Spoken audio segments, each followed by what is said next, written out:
हाँ, तो रेक्टिफायर तो हमने समझा कि पीएन जंक्शन डायोड का हम यूज करते हैं एज अ रेक्टिफायर। अभी रेक्टिफायर में पहला समझते हैं हम क्या, हाफ वेव रेक्टिफायर।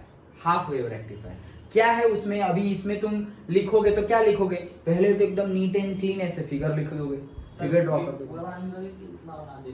नहीं नहीं, पूरा बनाओ, पूरा कितना, इतना बना दो। ए वो तो एक पार्ट है, पूरा बनाना पड़ेगा। इतना बनाओगे तो कहाँ है, पीएन जंक्शन ही नहीं है इसमें।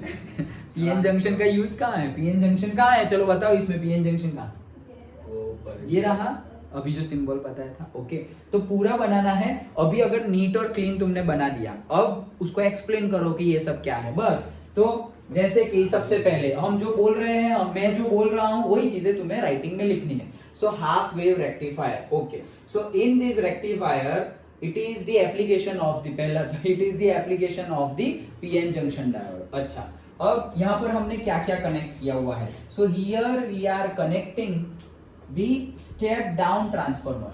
क्या कनेक्ट किया है, स्टेप डाउन ट्रांसफॉर्मर। क्यों, तो वो रीजन भी तुम लिखो। ओके, तो ये बाद में लिखना, स्टेप डाउन, रीजन पहले लिख दो। Whatever supply we are getting generally, वो कितने वोल्ट का होता है, 220 वोल्ट। हमारे घर पे आता है वो कितने का होता है, 220 वोल्ट। और अभी हमने समझा क्या कि ये जो भी हमारे सेमीकंडक्टर इंस्ट्रूमेंट्स है वो ज्यादा से ज्यादा कितना विथस्टैंड कर सकते हैं, 5 to 6 7, दैट्स इट। ओके, उससे ज्यादा विथस्टैंड वोल्टेज, उससे ज्यादा वोल्टेज विथस्टैंड नहीं कर सकते।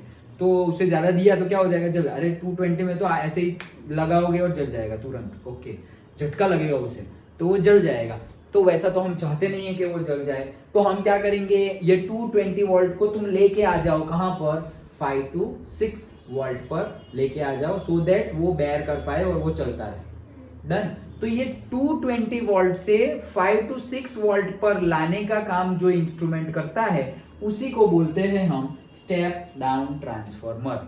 जब तुम वोल्टेज को डिक्रीज करते हो तो उसको बोलते हैं स्टेप डाउन ट्रांसफॉर्मर, और जब तुम वोल्टेज को इंक्रीज करते हो, कहीं पे तुम 5-6 वोल्ट दे रहे हो लेकिन तुम्हें तो ज्यादा वोल्टेज चाहिए, ओके, तो उसको बोलते हैं हम स्टेप अप ट्रांसफॉर्मर। ओके, तो ये यहाँ पे हमें कम वोल्टेज चाहिए, सप्लाई ज्यादा है और चाहिए कम, तो हम उसको डाउन कर देंगे, तो स्टेप डाउन ट्रांसफॉर्मर। सप्लाई कम है लेकिन हमें ज्यादा वोल्टेज चाहिए, तो हम उसको क्या बोलेंगे, स्टेप अप ट्रांसफॉर्मर। डन। वही काम ये स्टेबलाइजर करता है। अगर डायरेक्टली वोल्टेज कम आ जाए, ओके, 220 से ऐसा समझो कि 150 वोल्ट आ रहा है, तो 150 वोल्ट आ रहा है तो पर्टिकुलरली अब तो कितने कम हो गए ना वोल्टेज, 220 से कम हो गए, तो अब तो ये हमारा बोर्ड चलेगा नहीं फिर, क्योंकि ये तो 220 पे वर्क कर रहा है। तो 220 पे वर्क करवाने के लिए इसको 150 से 220 पर लाने की मेहनत वो करेगा। ओके, अभी ऐसा हो कि कभी कभी वहां से ज्यादा वोल्टेज आ जाता है। ओके, जैसे 250 वोल्ट आ गया, तो 250 वोल्ट आ गया और इसमें डायरेक्ट घुसाएंगे, ये बीच में नहीं होगा, तो 250 जाएगा, ये 220 पे वर्क करता है। ज्यादा दे दिया तो भी, अभी जैसे सेमीकंडक्टर को ज्यादा दे दिया तो वो जल गया, तो वैसे ये भी जल सकता है। तो उस केस में क्या करेगा ये स्टेबलाइजर, स्टेबलाइजर वर्ड तो देखो, स्टेबलाइजर वो स्टेबल रखता है। ओके, तो उस केस में क्या करेगा, अगर ज्यादा वोल्टेज दे दिया तो वो कम कर देगा, ये 250 नहीं नहीं नहीं नहीं लाओ 40 वापस दो, तो वो 210 भेजेगा। फिर कम पड़े तो वापस, अच्छा लो 215 220, बस हो गया, तुम्हारा पेट भर गया, ऐसे तो 220 हो गया। डन। तो वैसे स्टेप अप और स्टेप डाउन ट्रांसफॉर्मर हम यूज करते हैं according to our requirement. Okay, तो सबसे पहली बात, we are using PN junction diode and semiconductor operates between the range of 5 to 6 volt ideally, okay, and we are getting 220 volt, therefore we have to use the transformer, and here we are converting the 220 volt into 5 to 6 volts, that's why the transformer is known as step down transformer। इतना लंबा चौड़ा लिखना हो तो इतना लंबा चौड़ा लिखो, otherwise to reduce the 220 volt to 5 to 6 volt we are using step down transformer in the circuit। ये एक सेंटेंस भी लिख सकते हो, हाँ। जो भी लिखना हो, डायरेक्ट टू द पॉइंट बात करनी है तो टू द पॉइंट, आगे पीछे का भूल गए तो फिर तुम्हारी आदत होती है ना लंबा चौड़ा लिखने की, वो उस रेयर केस में। ओके, तो वो तो तुम्हें आता ही है। ओके, चलो, हाँ सबको आता है वो तो।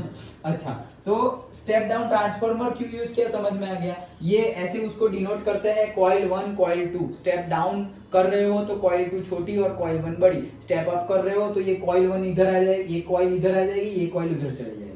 जो तुम कर रहे हो वैसा ही कॉइल ड्रॉ करना है। ज्यादा से कम वोल्टेज में जा रहे हो तो ज्यादा बड़ी कॉइल छोटी कॉइल, कम वोल्टेज से ज्यादा में जा रहे हो तो छोटी कॉइल बड़ी कॉइल, लाइक दैट। ओके, तो ये कॉइल 1 है, ये कॉइल 2 है और बीच में ये दो बड़ी लाइन है। ये पूरे के पूरे डिवाइस को हम बोलेंगे step down transformer. Done?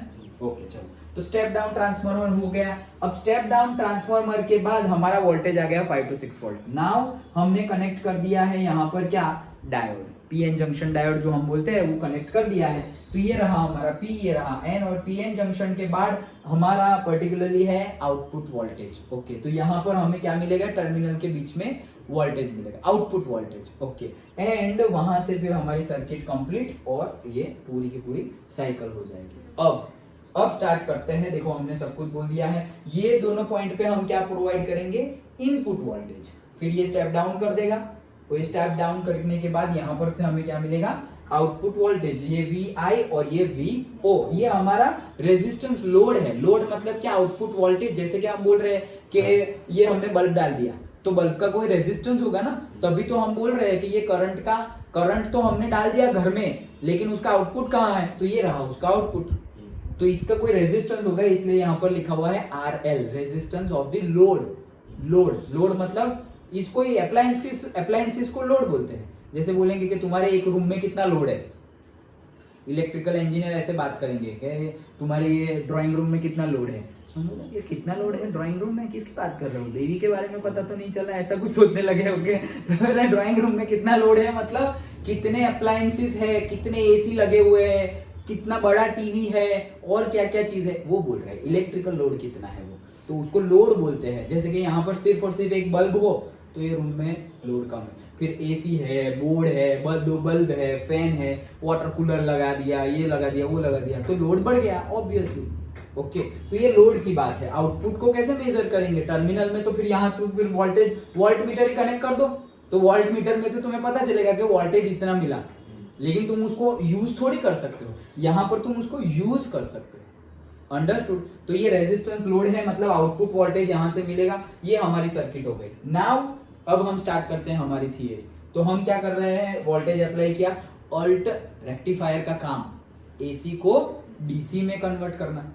Okay, तो AC सोर्स मिल रहा है हमें। ओके, तो AC सोर्स क्या करेगा, पॉजिटिव इनपुट फिर negative input, positive input negative input, change होता जाएगा AC वेव के फॉर्म में। ओके, डायरेक्टली तो मिल नहीं रहा है, हमें डायरेक्टली तो कन्वर्ट करना है। अच्छा, तो वेव के फॉर्म में मिल रहा है, तो ऐसा समझो कि अभी पॉजिटिव, ये देखो यहाँ पर लिखा हुआ है, तो यहाँ पर से ये जो पर्टिकुलरली फर्स्ट है उसका पॉजिटिव पार्ट यहाँ पर ज्वाइन हो रहा है। कौन सा पॉजिटिव पार्ट यहाँ पर सपोज ज्वाइन हो रहा है। कौन सा पार्ट ज्वाइन हो रहा है, पॉजिटिव पार्ट। तो अगर हमने यहाँ पर पॉजिटिव पार्ट ज्वाइन किया तो ये तो डायरेक्टली नेगेटिव है, छोड़ो। ये पहले मुझे बताओ, अभी ये जो फिगर है वो कौन सा बायसिंग है, फॉरवर्ड बायस या रिवर्स बायस? जो फिगर में अभी है वो फॉरवर्ड है।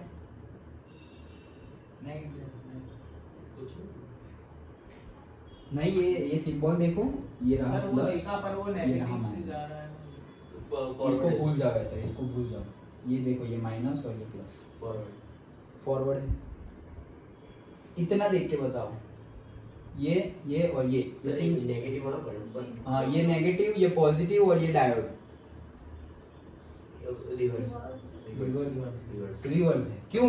क्योंकि अगर हम बैटरी के पॉजिटिव टर्मिनल से हम P टाइप को कनेक्ट करते थे तो वो क्या था हमारा, फॉरवर्ड। तो यहाँ पर देखो ये नेगेटिव है और यहाँ का P टाइप से वो कनेक्टेड है, मतलब ये क्या हो गया, रिवर्स। डन? तो पहले ये रिवर्स है, लेकिन हमें पहले तो फॉरवर्ड का केस लिखना है। तो यहाँ पर हम सपोज हमने ले लिया प्लस और यहाँ पर हमने ले लिया क्या, माइनस। ये है हमारा माइनस। डन? इतना बड़ा माइनस और ज्यादा बड़ा कॉस। ओके, तो प्लस और माइनस हमने लगा दिया। तो प्लस और माइनस मतलब ये तो रेक्टिफायर, मतलब AC सोर्स है तो कभी प्लस इनपुट होगा, कभी माइनस इनपुट होगा। तो पहले हम देख रहे हैं कि प्लस इनपुट हो तो क्या होगा।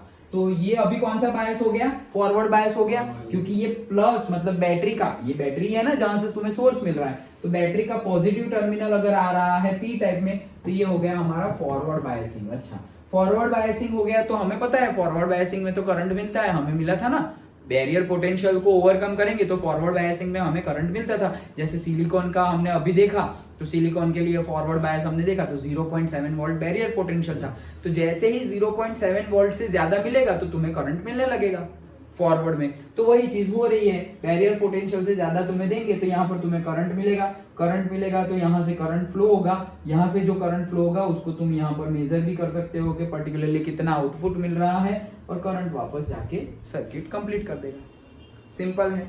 ओके, तो देखो जैसे जो करंट यहाँ प्रोड्यूस होगा, मतलब इनपुट तुमने जितना दिया उतना ही आउटपुट मिलेगा, सेम वे में ही आउटपुट मिल रहा है, जो तुम दे रहे हो इनपुट में वैसे ही तुम्हें आउटपुट में मिल रहा है। तो होगा क्या, ये रहा हमारा इनिशियल वोल्टेज। ओके, तो पर्टिकुलरली इनिशियल वोल्टेज हमने यहाँ पर ले लिया है, और इनिशियल वोल्टेज और आउटपुट कैसे होगा वो हम चेक करेंगे। तो क्या होगा, देखो पर्टिकुलरली ये इनिशियल वोल्टेज हमने दिया पॉजिटिवली, तो पॉजिटिवली ये इनिशियल वोल्टेज हमने दिया। डन। तो जैसे ही हमने यहाँ पर पॉजिटिव दिया तो आउटपुट वोल्टेज भी क्या मिला हमें, वही डायरेक्शन में पॉजिटिव ही मिला। तो यहाँ जो हमारा आउटपुट वोल्टेज है वो वैसे ही गया क्या, पॉजिटिव। डन। ओके, नाउ अब जैसे ये प्लस वाली साइकिल कंप्लीट हुई, जैसे हमारा ये वेव है तो ये प्लस, अब ये माइनस वाली साइकिल आई।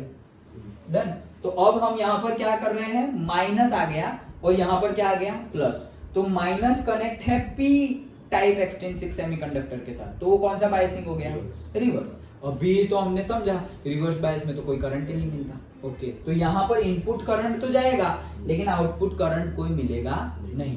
तो वैसे ही इनपुट करंट तो गया नेगेटिवली, जो तुमने भेजा वो, तो नेगेटिवली जो भेजा वो इनपुट करंट तो गया, ये नेगेटिवली, ये रहा नेगेटिवली, ये पॉजिटिवली, इनपुट करंट तो गया लेकिन आउटपुट में हमें कोई करंट मिला नहीं। तो ये ऐसे सीधी लाइन, कोई करंट नहीं मिला, जीरो, तो नहीं मिला, दैट्स इट। डन।